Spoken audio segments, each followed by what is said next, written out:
ꯑꯍꯥꯟꯕꯃꯛꯇꯗ ꯃꯤꯔꯦꯜꯒꯤ ꯃꯤꯡꯁꯦꯜ YouTube channel ꯑꯁꯤꯒꯤ ꯃꯥꯏꯀꯩꯗꯒꯤ ꯕꯤꯀꯥꯁꯁꯤꯡ ꯅꯤꯡꯊꯧꯖꯝꯅ ꯃꯌꯥꯝꯕꯨ ꯏꯀꯣꯛꯅꯣꯅ ꯇꯔꯥꯝ ꯅꯣꯛꯆꯔꯤ ꯃꯌꯥꯝꯒꯤ ꯃꯐꯝꯗ ꯈꯨꯗꯣꯜ ꯇꯝꯖꯅꯕꯒꯤꯗꯃꯛ ꯉꯁꯤ ꯌꯥꯏꯇꯝꯕꯒꯤ 113 ꯁꯨꯕ ꯁꯔꯨꯛ ꯑꯗꯣ ꯄꯨꯗꯨꯅ ꯂꯥꯛꯆꯔꯤ ꯋꯥꯔꯤ ꯑꯁꯤ ꯀꯔꯤ ꯑꯣꯏꯔꯛꯄ ꯀꯔꯤ ꯊꯣꯔꯛꯄ ꯍꯥꯏꯕꯗꯣ ꯍꯧꯖꯤꯛ ꯃꯌꯥꯝ ꯄꯨꯟꯅ ꯑꯃꯨꯛ ꯇꯥꯃꯤꯟꯅꯔꯁꯤ ꯑꯁꯨꯝ ꯇꯧꯅ ꯋꯥꯈꯜ ꯆꯣꯏꯔꯕꯤ ꯂꯩꯔꯥꯡ ꯑꯗꯣ ꯃꯆꯥꯅꯤꯄꯥꯅꯤ ꯈꯟꯅ ꯐꯤꯖꯦꯠ ꯐꯤꯒꯥꯏꯅ ꯁꯥꯔꯕ ꯂꯥꯏꯔꯤꯕꯤ ꯑꯗꯨ ꯄꯥꯏ ꯅꯨꯃꯤꯗꯥꯡ ꯋꯥꯏꯔꯝꯒꯤ ꯃꯇꯝ ꯑꯣꯏꯁꯤꯜꯂꯛꯂꯕꯁꯤꯗ ꯎꯄꯥꯏ ꯂꯩꯇ꯭ꯔꯕ ꯇꯣꯜꯍꯟꯒꯤ ꯃꯅꯥꯛ ꯇꯝꯅ ꯂꯥꯛꯑꯝꯃꯤ ꯑꯉꯥꯎ ꯑꯐꯩꯒ ꯑꯣꯏꯕꯅꯤ ꯂꯝꯕꯤ ꯂꯝꯍꯥꯡꯗ ꯊꯦꯡꯅꯕ ꯃꯤꯑꯣꯏꯁꯤꯡ ꯑꯗꯨꯅ ꯃꯍꯥꯛꯄꯨ ꯎꯕꯗ ꯀꯤꯔꯨꯞ ꯀꯤꯔꯨꯞ ꯌꯦꯡꯅꯩ ꯃꯃꯥꯡꯒꯤ ꯃꯇꯝꯗ ꯂꯩꯔꯥꯡꯒ ꯄꯣꯐꯝ ꯐꯝꯃꯤꯟꯅꯔꯝꯕꯤ ꯅꯨꯄꯤ ꯑꯃꯁꯨ ꯄꯣꯐꯝꯗꯒꯤ ꯃꯌꯨꯝꯗ ꯍꯜꯂꯛꯄ ꯇꯟꯖꯥꯅꯤ ꯃꯁꯤꯕꯨ ꯏꯆꯦ ꯂꯩꯔꯥꯡ ꯅꯠꯇꯕ꯭ꯔꯅꯤ ꯀꯔꯤꯅꯣ ꯃꯍꯥꯛꯀꯤ ꯐꯤꯕꯝ ꯑꯁꯤꯗꯤ ꯑꯩꯈꯣꯏꯗꯤ ꯌꯨꯝꯅꯒ ꯈꯔ ꯊꯥꯞꯅꯕꯅꯤ ꯃꯅꯥꯛ ꯑꯗꯨꯋꯥꯏꯗ ꯂꯩꯇꯕꯅꯤꯅ ꯃꯍꯥꯛꯀꯤ ꯃꯇꯦꯡ ꯄꯥꯡꯕꯁꯨ ꯇꯣꯏꯅ ꯆꯠꯄꯁꯨ ꯉꯝꯗꯦ ꯀꯔꯤꯅꯣꯗ ꯌꯨꯝꯂꯣꯟ ꯀꯩꯔꯣꯟꯅꯕꯁꯤꯡ ꯑꯗꯨꯕꯨ ꯈꯖꯤꯛꯇ ꯐꯥꯎꯕ ꯌꯦꯡꯁꯤꯟꯗ꯭ꯔꯕ ꯖꯥꯠꯂꯣ ꯃꯁꯝ ꯃꯔꯨ ꯏꯐꯥ ꯐꯥꯈꯩ ꯃꯃꯥꯏ ꯃꯃꯤꯠ ꯑꯁꯤꯁꯨ ꯍꯥꯃꯨꯛꯅ ꯄꯨꯡꯇꯩ ꯇꯩ ꯃꯁꯤꯕꯨ ꯑꯣꯟꯊꯣꯛꯅ ꯌꯦꯡꯕ ꯅꯨꯡꯉꯥꯏꯈꯤꯗ꯭ꯔꯦꯗ ꯏꯆꯦ ꯂꯩꯔꯥꯡ ꯅꯪꯕꯨ ꯀꯗꯥꯏꯗ ꯆꯠꯀꯦ ꯍꯥꯏꯔꯤꯕꯅꯣ ꯍꯧꯖꯤꯛꯇꯤ ꯃꯝꯁꯤꯜꯂꯛꯂꯤꯅꯤ ꯏꯆꯦ ꯌꯨꯝꯗ ꯆꯪꯕꯤꯔꯣ ꯃꯤꯅꯥ ꯇꯥꯅ ꯂꯩꯕꯤꯔꯣꯗꯅ ꯏꯆꯦ ꯂꯩꯔꯥꯡ ꯑꯗꯣ ꯅꯣꯛꯐꯦꯠ ꯇꯧꯔꯒ ꯃꯌꯥ ꯏꯍꯤ ꯍꯤꯒꯠꯂꯒ ꯏꯕꯦꯝꯃ ꯀꯕꯣꯛ ꯂꯩ ꯑꯩ ꯊꯕꯛ ꯑꯔꯨꯕ ꯑꯃꯗ ꯆꯠꯂꯨꯈꯤꯒꯦ ꯇꯨ ꯏꯆꯥꯅꯨꯄꯥꯁꯨ ꯌꯥꯎꯔꯤ ꯏꯆꯥꯅꯨꯄꯥ ꯇꯣꯃꯥꯜꯒ ꯑꯩꯒ ꯆꯠꯀꯗꯕꯅꯤ ꯄꯟꯊꯥꯕ ꯌꯥꯗ꯭ꯔꯦꯀꯣ ꯍꯣꯔꯦꯟ ꯍꯜꯂꯛꯂꯒ ꯌꯨꯝꯗ ꯑꯗꯨꯃꯛ ꯆꯪꯗꯧ ꯂꯩꯔꯕꯅꯤ ꯑꯩ ꯆꯠꯂꯦ ꯑꯁꯤ ꯍꯥꯏꯔꯝꯂꯒ ꯂꯩꯔꯥꯡ ꯑꯗꯣ ꯃꯍꯥꯛꯅ ꯄꯥꯏꯔꯤꯕ ꯐꯤꯖꯦꯠ ꯐꯤꯒꯥꯏꯅ ꯁꯥꯔꯕ ꯂꯥꯏꯗꯤ ꯑꯗꯨ ꯄꯥꯏ ꯑꯗꯨꯃꯛ ꯇꯣꯜꯍꯟ ꯍꯣꯏꯒꯤ ꯃꯌꯨꯝ ꯇꯝꯅ ꯆꯠꯈꯤꯔꯝꯃꯤ ꯅꯨꯃꯤꯗꯥꯡ ꯋꯥꯏꯔꯝꯒꯤ ꯃꯇꯝ ꯀꯣꯏꯁꯤꯜꯂꯛꯄꯅꯤ ꯀꯕꯣꯛ ꯂꯩ ꯑꯗꯣ ꯂꯩꯔꯥꯡꯒ ꯃꯌꯨꯝ ꯌꯥꯔꯨꯕꯗ ꯍꯥꯏꯔꯛꯂꯤꯕ ꯋꯥ ꯑꯗꯨ ꯇꯥꯕꯗ ꯇꯨ ꯁꯨꯡꯉꯤ ꯃꯅꯤꯡ ꯃꯃꯥꯡ ꯀꯣꯏꯌꯦꯡ ꯌꯦꯡꯉꯤ ꯀꯔꯤꯅꯣꯅꯤ ꯃꯆꯥꯅꯤꯄꯥ ꯁꯤꯈ꯭ꯔꯕꯗꯨꯒꯤ ꯊꯋꯥꯏ ꯃꯤꯔꯦꯜꯗꯨꯕꯨ ꯃꯍꯥꯛ ꯑꯗꯨꯃꯛ ꯂꯩꯃꯤꯟꯅꯔꯕ ꯖꯥꯠꯂꯅꯤ ꯑꯩ ꯀꯨꯏꯅ ꯃꯐꯝ ꯑꯁꯤꯗ ꯂꯩꯕ ꯌꯥꯗꯦ ꯃꯤꯁꯨ ꯑꯃꯠꯇ ꯎꯗꯦ ꯌꯨꯝ ꯍꯟꯅꯕ ꯇꯧꯔꯒꯦ ꯑꯁꯤ ꯍꯥꯏꯗꯨꯅ ꯀꯕꯣꯛ ꯂꯩ ꯑꯗꯨꯁꯨ ꯃꯌꯨꯝ ꯇꯝꯅ ꯄ꯭ꯔꯞ ꯆꯠꯈ꯭ꯔꯦ ꯂꯩꯔꯥꯡ ꯑꯗꯣ ꯃꯍꯥꯛꯅ ꯄꯥꯏꯔꯤꯕ ꯐꯤꯖꯦꯠ ꯐꯤꯒꯥꯏꯅ ꯁꯥꯔꯕ ꯂꯥꯏꯕꯤꯗꯤ ꯃꯆꯥꯅꯤ ꯈꯜꯂꯤꯕꯗꯨꯒ ꯂꯣꯏꯅꯅ ꯍꯧꯖꯤꯛꯇꯤ ꯑꯃꯥꯏꯕ ꯇꯣꯜꯍꯟꯒꯤ ꯃꯌꯨꯝ ꯇꯝꯅ ꯂꯥꯛꯂꯤ ꯃꯝꯂꯤ ꯇꯧꯕ ꯃꯇꯝꯒ ꯑꯣꯏꯔꯤ ꯂꯩꯔꯛ ꯈꯨꯜꯂꯛꯇ ꯃꯤꯑꯣꯏ ꯑꯃꯅ ꯊꯦꯡꯅꯔꯕꯗꯤ ꯈꯪꯗꯅ ꯁꯤꯒꯗꯕꯒꯤ ꯃꯑꯣꯡꯅꯤ ꯂꯩꯔꯥꯡꯒꯤ ꯃꯁꯛ ꯃꯑꯣꯡ ꯁꯦꯠꯂꯤꯕ ꯐꯤꯖꯦꯠ ꯁꯥꯁꯦꯠ ꯑꯗꯣ ꯍꯦꯛ ꯌꯦꯡꯕꯗ ꯃꯑꯣꯡ ꯑꯃ ꯏꯇꯧ ꯇꯧꯔꯤ ꯑꯁꯨꯝ ꯂꯥꯛꯄꯅ ꯃꯍꯥꯛ ꯑꯗꯣ ꯇꯣꯜꯍꯟ ꯍꯣꯏꯒꯤ ꯊꯣꯡꯒꯥꯜꯒꯤ ꯂꯩꯁꯤꯟꯕꯒꯤ ꯆꯨꯊꯦꯛ ꯑꯗꯣ ꯌꯧꯁꯤꯜꯂꯛꯂꯝꯃꯤ ꯅꯥꯀꯜ ꯑꯃꯔꯣꯝꯗꯅ ꯇꯣꯜꯍꯟꯒꯤ ꯃꯆꯥꯅꯤꯄꯥ ꯁꯝꯖꯥꯏ ꯑꯃꯗꯤ ꯆꯤꯡꯈꯩ ꯉꯥꯟꯕꯗꯣ ꯃꯄꯥꯒꯤ ꯃꯅꯥꯛꯇ ꯀꯨꯞꯁꯦꯟ ꯁꯦꯟꯅꯔꯒ ꯂꯩꯔꯤꯉꯩ ꯊꯕꯛ ꯏꯪꯈꯥꯡ ꯀꯔꯤ ꯑꯃꯠꯇ ꯆꯪꯗꯦ ꯉꯁꯤꯒꯤ ꯅꯨꯃꯤꯠꯁꯤꯗꯤ ꯇꯣꯂꯦꯅ ꯍꯥꯏꯔꯝꯂꯤꯕꯗꯨꯒꯤ ꯃꯇꯨꯡ ꯏꯟ ꯃꯈꯣꯏ ꯑꯅꯤ ꯑꯗꯣ ꯀꯔꯤꯒꯨꯝꯕ ꯋꯥꯈꯜ ꯑꯃꯅ ꯑꯗꯨꯃꯛ ꯑꯄꯨꯅꯕ ꯑꯃꯅ ꯄꯨꯗꯨꯅ ꯂꯩꯔꯤ ꯃꯄꯥ ꯑꯁꯤꯕꯨ ꯑꯁꯣꯏ ꯑꯉꯥꯝ ꯌꯥꯎꯗꯅꯕꯒꯤ ꯍꯥꯏꯗꯨꯅ ꯃꯁꯤꯗꯅꯤ ꯋꯥꯈꯜ ꯂꯨꯞꯂꯒ ꯂꯩꯔꯤꯕꯗꯣ ꯑꯗꯨꯕꯨ ꯅꯥꯀꯜ ꯑꯃꯔꯣꯝꯗ ꯃꯧ ꯑꯇꯣꯟꯕꯤ ꯑꯗꯨꯗꯤ ꯍꯧꯖꯤꯛ ꯐꯥꯎꯕ ꯂꯥꯏ ꯇꯣꯡꯗꯨꯅ ꯑꯗꯨꯃꯛ ꯂꯩꯔꯤ ꯃꯍꯥꯛꯅꯗꯤ ꯂꯦꯞꯇꯅ ꯐꯥꯎꯔꯤꯕꯅꯤ ꯃꯧ ꯑꯍꯜ ꯑꯗꯨ ꯈꯛꯇꯅ ꯇꯥꯏ ꯑꯇꯣꯟꯕꯤ ꯑꯗꯨꯅ ꯐꯥꯎꯔꯛꯂꯤꯕ ꯂꯩꯐꯥꯎ ꯑꯗꯣ ꯁꯝꯖꯥꯏ ꯑꯃꯗꯤ ꯆꯤꯡꯈꯩ ꯉꯥꯟꯕꯗꯨꯗꯤ ꯃꯄꯥꯕꯨ ꯁꯦꯟꯅꯔꯤꯕꯅꯤ ꯍꯥꯏꯗꯨꯅ ꯀꯥꯗꯒꯤ ꯃꯄꯥꯜ ꯊꯣꯛꯇꯦ ꯆꯦꯛꯃꯨꯛ ꯂꯥꯎꯕ ꯌꯥꯕ ꯅꯠꯇꯦ ꯃꯇꯝ ꯑꯁꯤꯃꯛꯇꯗ ꯃꯁꯤꯗ ꯃꯨꯔꯨꯝ ꯁꯣꯟ ꯂꯩꯔꯥꯡ ꯑꯗꯣ ꯂꯥꯏ ꯐꯤꯗꯤꯕꯤꯗꯣ ꯄꯥꯏꯔꯒ ꯃꯈꯣꯏꯒꯤ ꯁꯨꯃꯥꯡ ꯇꯝꯅ ꯑꯗꯨꯃꯛ ꯆꯪꯈ꯭ꯔꯤ ꯑꯇꯩ ꯑꯇꯣꯞꯄ ꯑꯃꯠꯇ ꯆꯪꯗꯦ ꯁꯨꯃꯥꯡ ꯌꯧꯔꯛꯂꯕꯗ ꯃꯉꯛ ꯑꯗꯨ ꯐꯤꯔꯦ ꯍꯥꯏꯗꯨꯅ ꯃꯅꯤꯡ ꯃꯌꯥ ꯌꯦꯅꯈꯥ ꯂꯨꯈꯥꯗꯨ ꯀꯣꯏꯌꯦꯡ ꯌꯦꯡꯉꯤ ꯑꯁꯤꯗꯤ ꯂꯥꯏꯀꯥ ꯂꯩꯔꯤꯕ ꯑꯁꯣꯝ ꯌꯦꯅꯈꯥ ꯃꯈꯥ ꯊꯪꯕꯁꯤꯗ ꯍꯦꯛꯇꯃꯛ ꯆꯪꯂꯒꯦ ꯑꯗꯨꯒ ꯃꯍꯥꯛꯀꯤ ꯊꯋꯥꯏ ꯃꯤꯔꯦꯜꯗꯣ ꯑꯩꯅ ꯀꯧꯊꯣꯛꯀꯅꯤ ꯏꯆꯥꯅꯨꯄꯥ ꯇꯣꯃꯥꯜꯁꯨ ꯌꯥꯎꯔꯤꯕꯁꯤꯗꯤ ꯑꯩꯕꯨ ꯀꯅꯥꯅ ꯀꯩꯗꯧꯖꯔꯨꯗꯨꯅꯣ ꯏꯕꯨꯡꯉꯣ ꯂꯥꯛꯎ ꯏꯃꯥꯗ ꯆꯦꯠꯅ ꯀꯣꯜꯂꯨ ꯆꯣꯡꯊꯈꯤꯕꯒ ꯌꯥꯔꯣꯏꯀꯣ ꯅꯨꯡꯁꯤꯗ꯭ꯔ ꯌꯦꯡꯉꯨꯅꯤ ꯏꯆꯥ ꯇꯣꯝꯄꯣꯛ ꯑꯁꯤ ꯑꯁꯨꯝꯅ ꯍꯥꯏꯔꯒ ꯃꯆꯥꯃꯛꯅꯤ ꯈꯟꯅ ꯄꯨꯔꯤꯕ ꯂꯥꯏ ꯐꯤꯗꯤꯕꯤ ꯑꯗꯣ ꯃꯗꯨ ꯄꯥꯏꯔꯒ ꯇꯣꯜꯍꯟ ꯍꯣꯏꯒꯤ ꯌꯦꯅꯈꯥ ꯃꯈꯥ ꯊꯪꯕ ꯑꯗꯣꯝꯗ ꯂꯥꯏꯀꯥ ꯂꯩꯔꯤꯕꯗꯨꯒꯤ ꯃꯄꯥ ꯑꯗꯣꯝꯗ ꯆꯪꯉꯛꯏ ꯂꯥꯏꯀꯥꯒꯤ ꯃꯄꯥ ꯑꯗꯨꯗ ꯈꯣꯡꯒ꯭ꯔꯥꯏ ꯆꯟꯅ ꯉꯦꯛ ꯂꯥꯎꯅ ꯐꯝꯊꯈ꯭ꯔꯤ ꯂꯩꯔꯥꯡ ꯑꯗꯣ ꯑꯗꯨꯒ ꯃꯁꯝ ꯑꯐꯥꯕꯗꯨꯅ ꯎꯔꯨ ꯂꯩ ꯈꯣꯖꯤꯜꯂꯤ ꯆꯥꯎꯔꯕ ꯃꯈꯨꯠ ꯑꯗꯣ ꯂꯥꯏ ꯐꯤꯗꯤꯕꯤ ꯄꯥꯏꯔꯤꯕꯗꯨ ꯂꯩꯃꯥꯏꯗ ꯊꯝꯂꯒ ꯂꯥꯏꯀꯥ ꯑꯗꯨꯒꯤ ꯍꯦꯛ ꯃꯄꯥꯃꯛꯇ ꯈꯣꯔꯣ ꯍꯨꯏ ꯍꯧꯗꯣꯡꯅ ꯈꯣꯠꯄꯒꯨꯝꯅ ꯈꯣꯠꯄ ꯍꯧꯔꯛꯏ ꯃꯆꯤꯜ ꯑꯗꯨꯗꯁꯨ ꯉꯥꯡꯕꯣꯏ ꯀꯩꯕꯣꯏ ꯑꯗꯨꯃꯛ ꯇꯧꯏ matam asida lai ka aduda mapa tolan bu kopsen sinariba samjai amadi singkhai ngan ba ado wakhal mon khandur leiringai makhol adu tari ihan handada makhoi adudi ngasai tolena hairam aduga makhoi gi maning maya su theka sila sida lai fataba kayana tonglaga lei haibuda akiba su poi thoklaga yengluga dabasu akibana pik thankri yumdagi mapal thokpagi wakhalga khandi singkhai ngan bana tada masi ngasai amaiba tolena hairamadu sumlaba sala mamagi matamda babana sanaramba life tabasing adu amuk mathi phunglaba jalo samjaina inao aisu khangdi kanana khangmano laika sigimapa sida khoro holagli sibo atega laisi ngai khosi chalo ising kuzaya mata kalokso ising kita thaki ising khaurang ban ai yadri asi haiduna samjai mapani padu ising kan mathadokri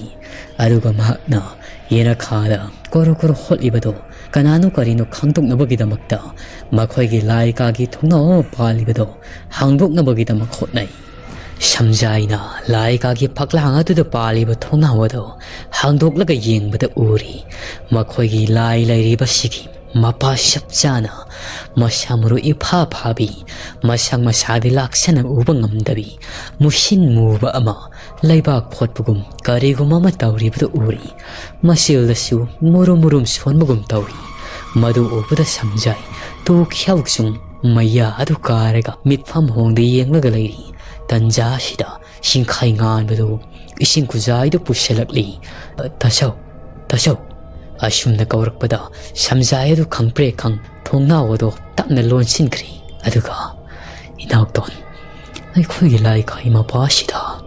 mira laira khangdaba malairi mi shumari laibak khotgum tawrini law ai khoi ni thonglaga mokte yengusilo nang pabgi lise amalaido madu puthoro namyang du hektamak santharusi hira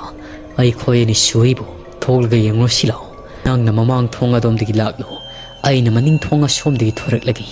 law saya sidi aina pairagi asumna masil manaw aniyado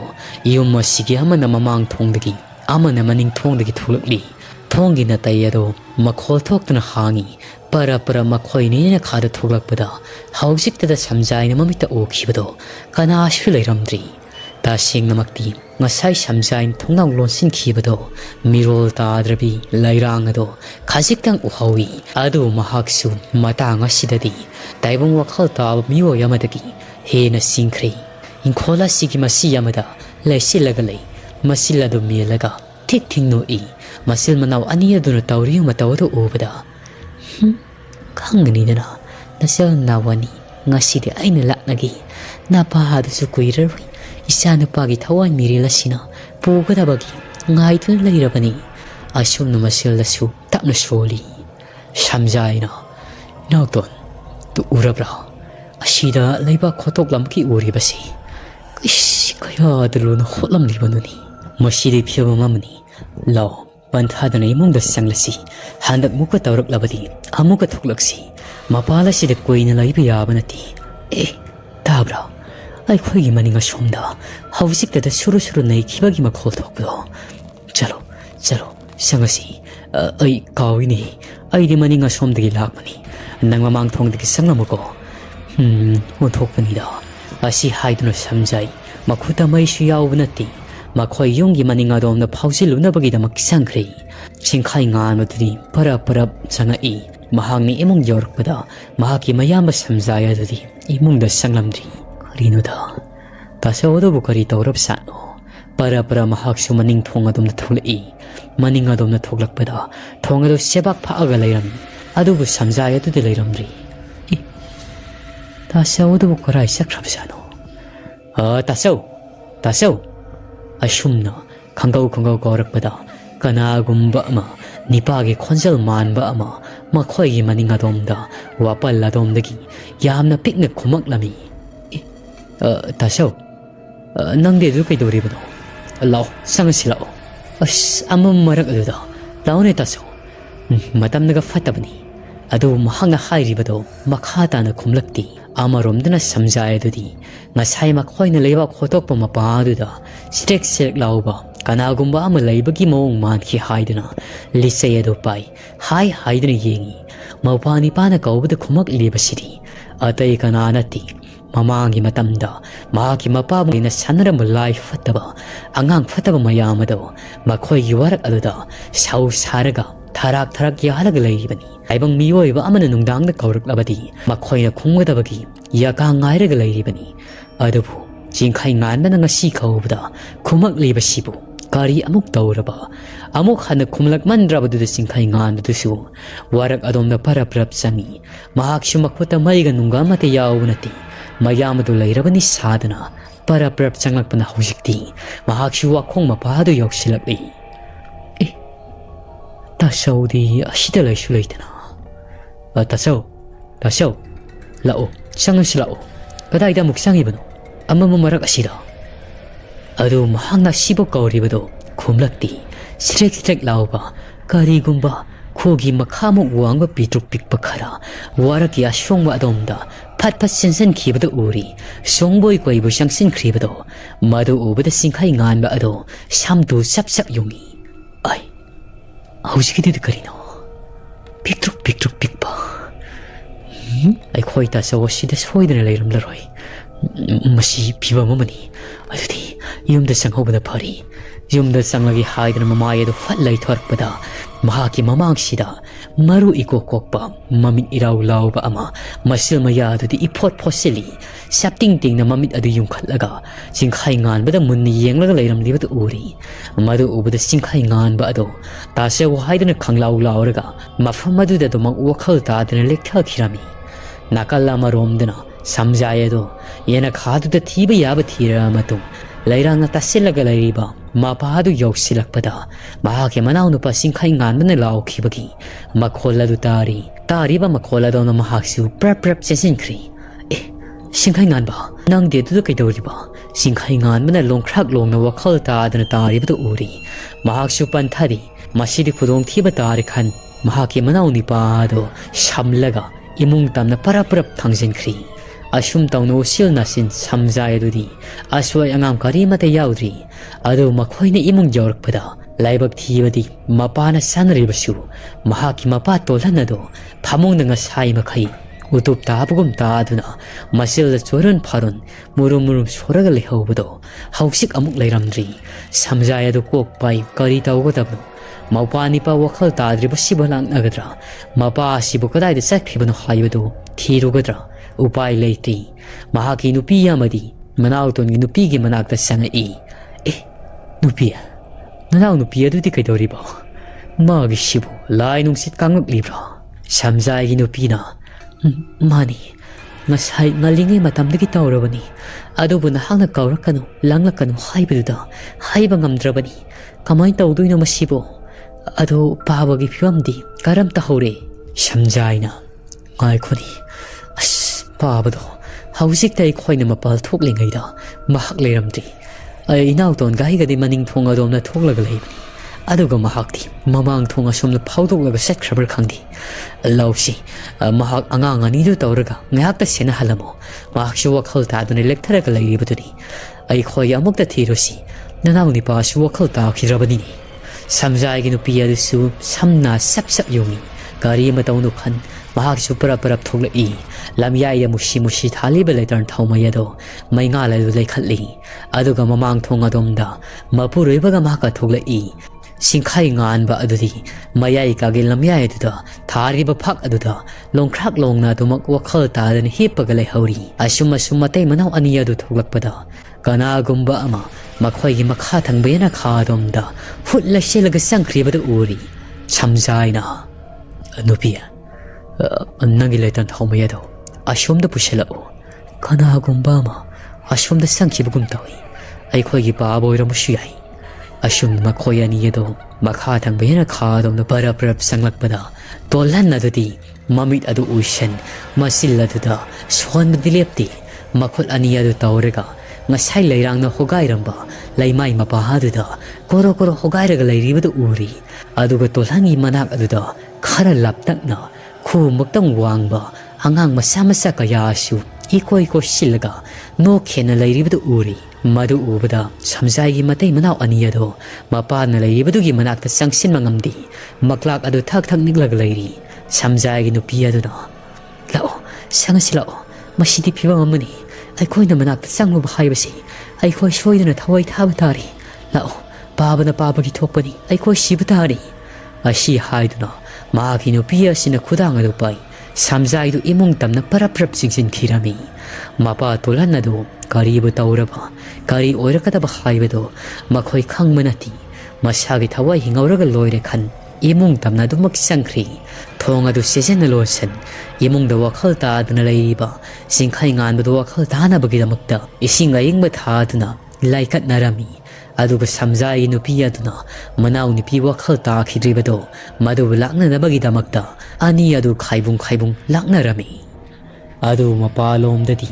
nga sai makhai lairang adudi mahaki masani pa sakna sariba phijit phigai na sariba lairi adu pai Tolhan gi manakta lairiba madi Tolhan na tauriba singado kumhai adu yengnaga khek launa no I mahangna nokpagi makhol adu emungna lairiba makhoi singadu sutai adu lai fataba oirangmani khan masa singadu thak thak niglaga laijari mapa langda thoklubagi wakhal ga mata laikhiri mapa oirabasu minungsiga mata pokhiri masa hinglaga loire khankhri bikubasida matamasimaktada nakala maromdana kamdauri samprat haba amadi mahaki marup ani aduga loinana amaibi Sundari gi mayumda lairibado ngasigi numit asimasu makhol tana chatni haibado Sundari asina yadadana du maksatri hangda hanglurabasu wanganglakano hayenge numita oina setlasi ngasigi numit asiri numit fataba oirami haiduna ngasai ngalinge matamdige du makhaikrabani numidangi pung nipan ga tasilagla matam asida samprat haba amadi mahaki marup ani aduga loinana ngarangi matawgum kakhu aduda du magnam silaga thami makhoi masinjak matha singadusu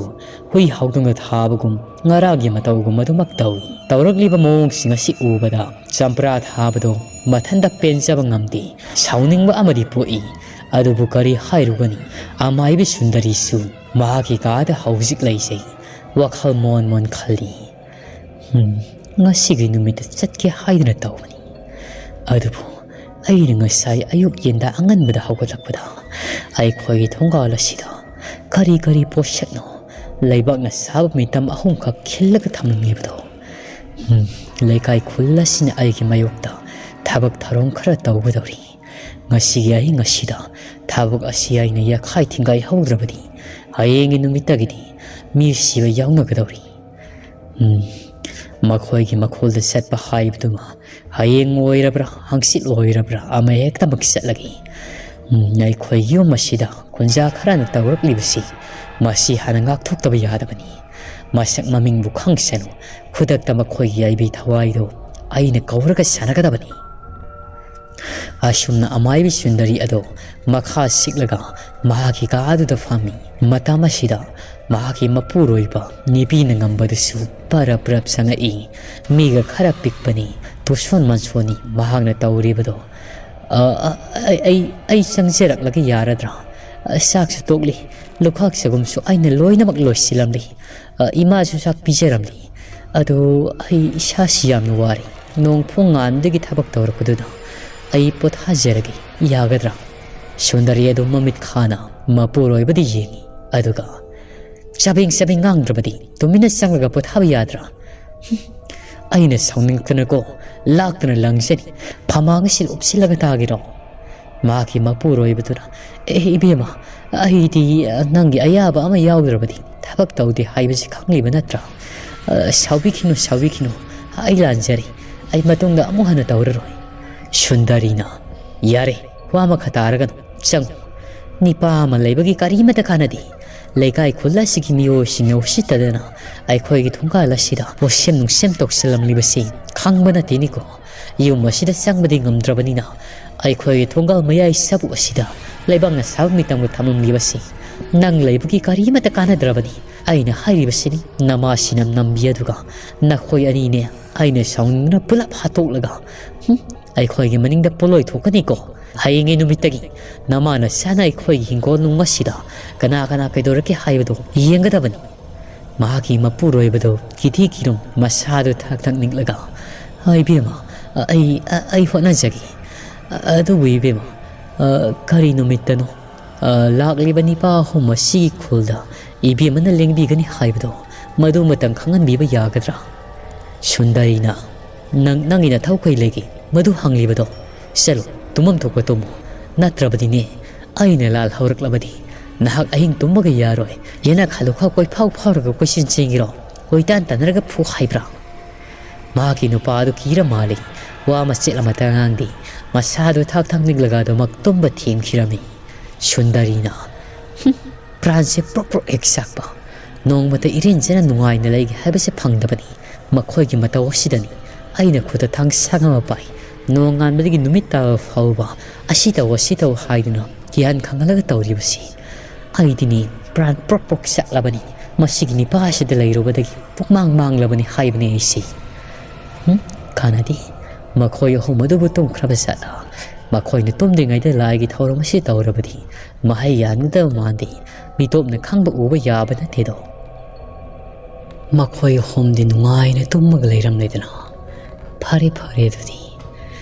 ꯑꯩ ꯍꯧꯖꯤꯛ ꯍꯦꯛꯇꯃꯛ ꯃꯄꯥꯜꯗ ꯊꯣꯛꯂꯒ ꯑꯩꯅ ꯇꯧꯅꯤꯡꯂꯤꯕ ꯊꯕꯛꯁꯤꯡ ꯑꯁꯤ ꯇꯧꯔꯨꯔꯒꯦ꯫ ꯉꯔꯥꯡꯇꯅꯤ ꯑꯩꯅ ꯌꯨꯝ ꯏꯪꯈꯣꯜ ꯑꯁꯤꯗ ꯈꯣꯡ ꯐꯥꯎꯕ ꯊꯥꯡꯖꯤꯜꯂꯛꯄ ꯉꯝꯗꯅꯕꯒꯤꯗꯃꯛ ꯍꯤꯡꯒꯣꯜ ꯈꯣꯟꯕ ꯂꯥꯏ ꯑꯁꯤꯗ ꯁꯤꯅꯈꯤꯕꯗ ꯉꯥꯏꯔꯤ꯫ ꯑꯗꯨꯒꯤ ꯍꯦꯛꯇꯃꯛ ꯉꯁꯤ ꯊꯣꯛꯄ ꯑꯃ ꯇꯧꯔꯛꯏ꯫ ꯀꯅꯥꯕꯨ ꯑꯣꯏꯔꯤꯕ ꯖꯥꯠꯅꯣ?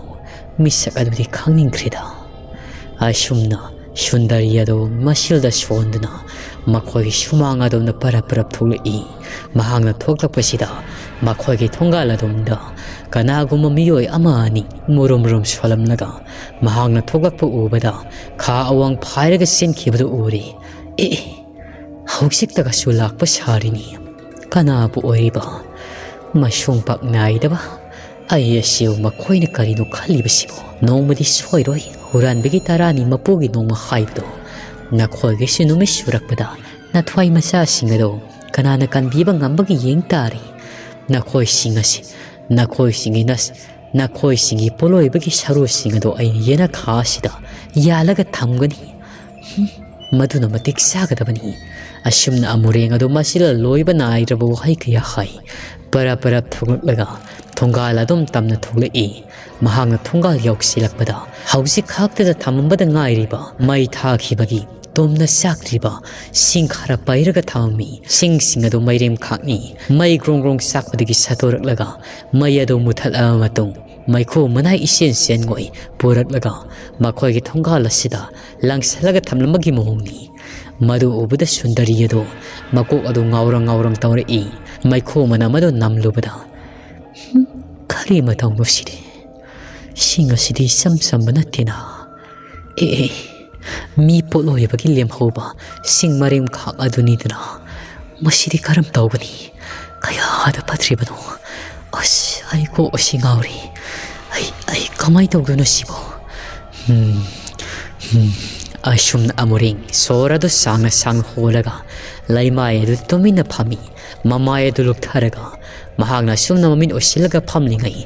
ꯃꯍꯥꯛꯀꯤ ꯃꯃꯥꯡ ꯑꯁꯤꯗ ꯀꯅꯥꯒꯨꯝꯕ ꯐꯤꯉꯧ ꯉꯥꯛꯇ ꯁꯦꯠꯄ ꯃꯤꯑꯣꯏ ꯑꯃ ꯃꯍꯥꯛꯀꯤ ꯃꯃꯥꯡꯒꯤ ꯆꯐꯨꯞ ꯑꯗꯨꯗ ꯃꯈꯣꯡ ꯂꯩꯕꯥꯛ ꯇꯥꯗꯨꯅ ꯃꯩꯈꯨ ꯑꯗꯨꯒꯤ ꯃꯔꯛꯇ ꯄꯥꯏꯕꯣꯏ ꯀꯩꯕꯣꯏ ꯂꯦꯞꯂꯒ ꯂꯩꯔꯛꯂꯤ꯫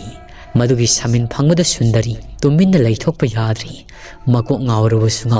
ꯐꯝꯂꯝꯕꯗꯒꯤ ꯑꯃꯨꯛ ꯐꯨꯛ ꯍꯧꯒꯠꯂꯛꯏ꯫ ꯃꯤꯀꯨꯞ ꯄꯟꯊꯥꯅ ꯐꯝꯃꯒ ꯂꯩꯔꯕꯗꯤ ꯃꯍꯥꯛꯀꯤ ꯃꯃꯥꯡꯗ ꯊꯣꯛꯂꯛꯂꯤꯕ ꯃꯍꯥꯛ ꯑꯁꯤꯕꯨ ꯅꯝꯂꯒ ꯍꯥꯠꯀꯗꯣꯔꯤꯕꯅꯤ꯫ ꯃꯁꯤꯗꯕꯨ ꯊꯣꯛꯅꯕꯒꯤꯗꯃꯛꯇ ꯃꯈꯣꯏꯒꯤ ꯂꯩꯀꯥꯏ ꯈꯨꯜ ꯑꯁꯤꯒꯤ ꯃꯤꯑꯣꯏꯁꯤꯡ ꯑꯁꯤꯅ ꯃꯈꯣꯏꯒꯤ ꯊꯣꯡꯒꯥꯜ ꯑꯁꯤꯗ ꯊꯝꯂꯝꯂꯤꯕꯗꯨꯅꯤ꯫ ꯑꯗꯨꯕꯨ ꯁꯨꯟꯗꯔꯤꯕꯨ ꯆꯤꯟ ꯃꯀꯣꯛ ꯑꯗꯨ ꯉꯥꯎꯔꯪ ꯂꯦꯞꯄ ꯉꯝꯕꯣꯏ ꯉꯝꯗꯕꯣꯏ ꯍꯧꯒꯠꯂꯛꯂꯒ ꯃꯍꯥꯛꯀꯤ ꯃꯃꯥꯡꯗ ꯂꯦꯞꯂꯤꯕ ꯊꯋꯥꯏ ꯃꯤꯔꯦꯜ ꯑꯗꯨꯕꯨ ꯌꯦꯡ ꯑꯁꯨꯝꯅ ꯍꯥꯏꯔꯛꯏ꯫ ꯇꯥꯏꯕꯪ ꯊꯥꯗꯣꯛꯈ꯭ꯔꯕ ꯊꯋꯥꯏ ꯃꯤꯔꯦꯜ, ꯀꯔꯤꯒꯤꯅꯣ ꯅꯍꯥꯛꯅ ꯑꯩꯒꯤ ꯊꯣꯡꯒꯥꯜ ꯑꯁꯤꯗ ꯂꯥꯛꯂꯒ ꯑꯩꯕꯨ ꯅꯝꯂꯒ ꯍꯥꯠꯀꯦ ꯍꯥꯏꯗꯨꯅ ꯊꯧꯔꯥꯡ ꯇꯧꯔꯤꯕꯗꯤ? ꯑꯩ ꯑꯁꯤ ꯀꯅꯥꯅꯣ ꯈꯪꯕ꯭ꯔꯥ? ꯆꯠꯂꯣ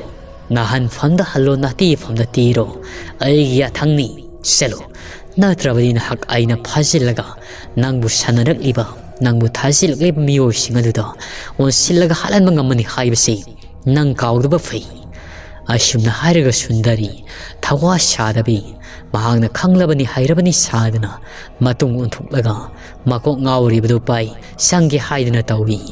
ꯃꯇꯝ ꯑꯁꯤꯗ ꯃꯍꯥꯛꯀꯤ ꯃꯔꯦꯡꯕꯥꯜ ꯑꯁꯤꯗ ꯆꯥꯎꯔꯕ ꯉꯧꯔꯣꯛ ꯈꯨꯠꯁꯥ ꯑꯃꯅ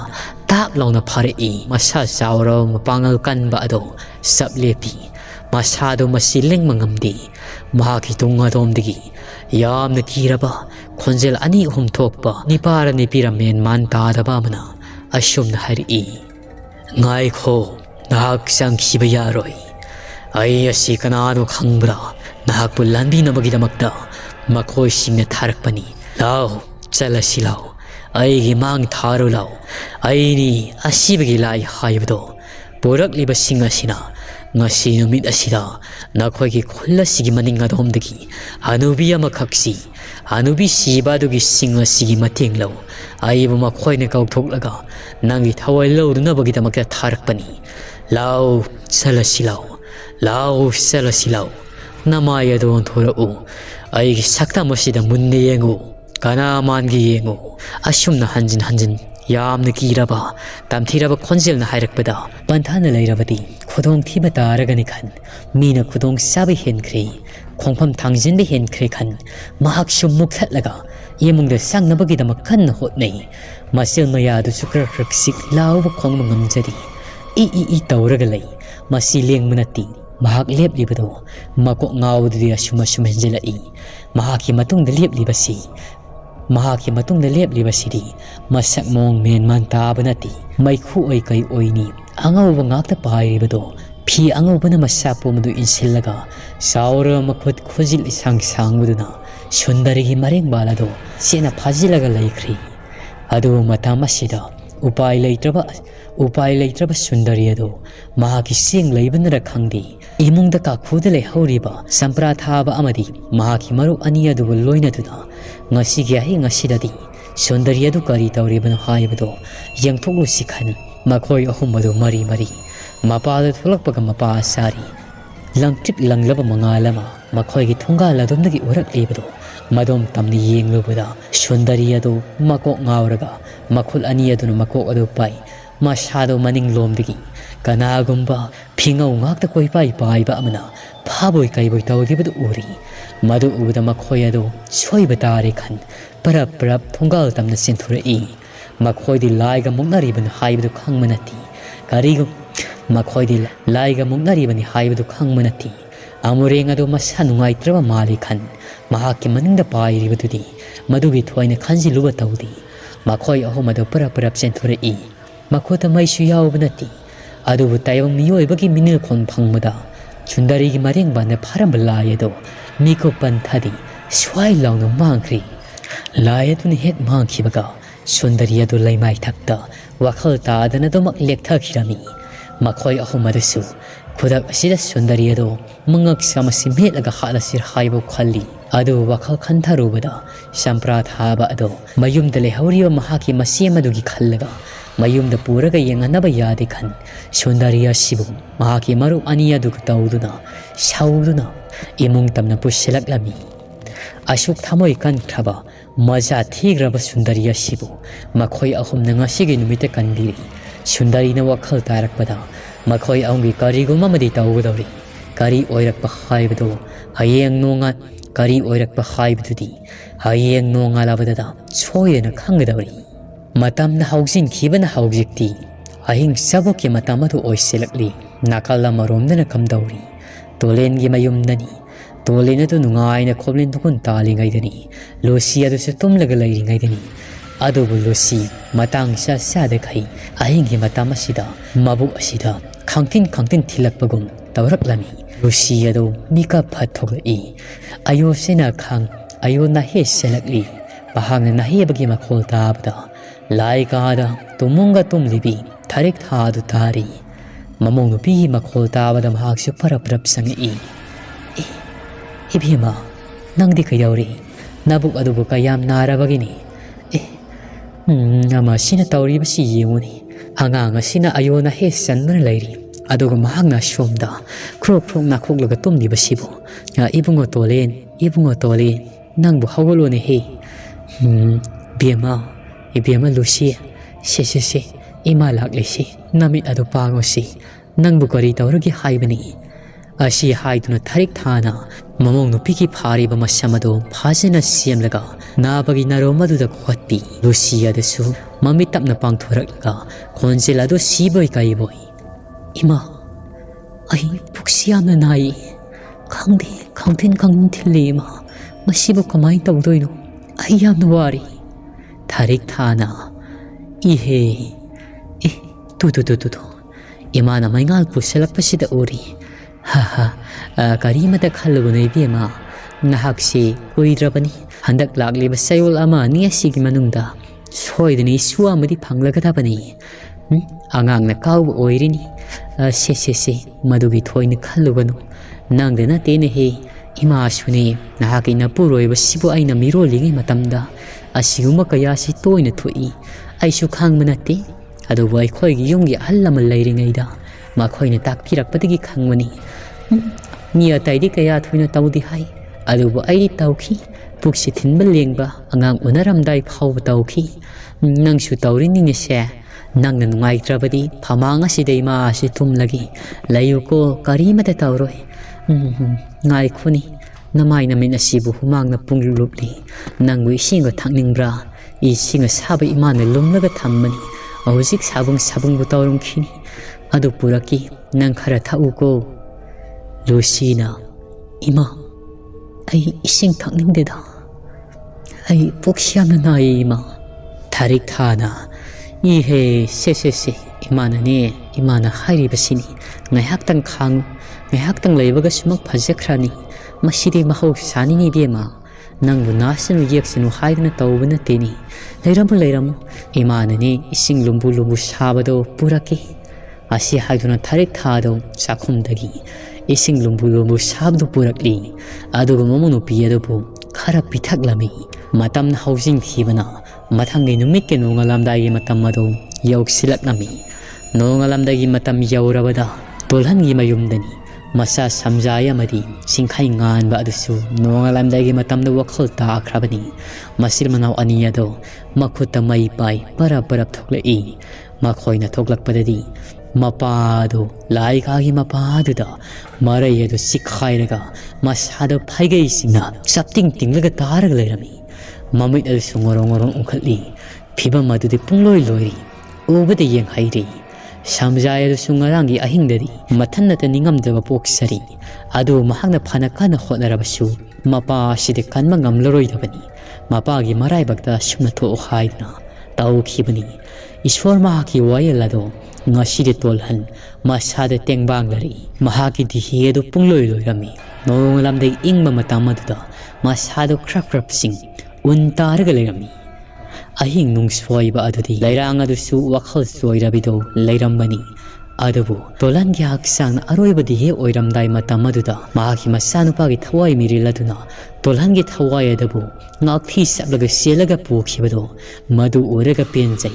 adudagi adumag mahaksu, wakal soirabi amagum layrambado, mahog sagum, mirol tarabi layrang oiduna, mayumdahan kre. Tolhan gi masado aroyo matawngam tawna bagit namda, nongalamdagi matamasida, masil manaw sang susut kaptuna, sumang adong da puturai, sumang puturak labamatung, hangin famaduda tham, mapabu kauduna, teng thana oina kapi, makoy gi munungi miyoy singado, asum na kapnarak padagi, matang, mamsu tawriyo matamasida, laikay kulgi miyoy sing sutari, pana sanging drabasu, sang dabadi yadabadi na, loy na maglagari. Mamangi matamda kulasida layriba miyoy singado, Tolhan na naha oiringay de lai sanak hibado na maram oy, mahang na wakal tarak hibado, maduga kang nabanati, pat kidrabani, mahang na lai sanabadagi, masana tawzarubagi mahay pangjaribani, lai na namlaga halibani haidana, tiliba miyamado, sibon ngang nay. Asum tawna samjay, mapagi aroyo mataw mga mado, ayaw osida pangtoi, ado masimanaw anigi mafamdadi, tole na dabo, singnaba amadi waraw na, makoy anigi tamoy pungning wakalado pik tankri, tole no makoy yak nabani haidana, kan kirami.